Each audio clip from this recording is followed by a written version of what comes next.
சென்னை பனையூரில் உள்ள தாவேகா தலைமை அலுவலகத்தில் நடந்த கூட்டத்தில் அக்கட்சித் தலைவர் விஜய் முன்னிலையில் அதிகாரப்பூர்வமாக தாவேகாவில் இணைந்தார் முன்னாள் அமைச்சர் செங்கோட்டையன். முன்னதாக தனது காரில் பனையூர் தாவேகா அலுவலகம் வந்திருந்தார்.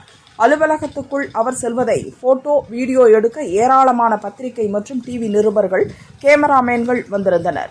அவர்கள் செங்கோட்டையன் வந்ததும் போட்டோ வீடியோ எடுத்தனர். திபுதிபுவென வந்த தாவேகா பவுன்சர்கள் பத்திரிகையாளர்களிடம் கடுமையாக நடந்து கொண்டனர்.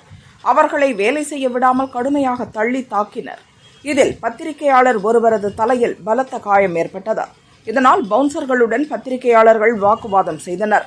சமாதானம் செய்ய வந்த தேர்தல் பிரச்சார பிரிவு பொதுச் செயலாளர் ஆதவ் அர்ஜுனாவிடம் இவங்கெல்லாம் பாடிகார்டா இல்ல ரவுடிங்களா என்று ஆவேசமாக கேட்டனர். இதனால் சிறிது நேரம் பரபரப்பு ஏற்பட்டது.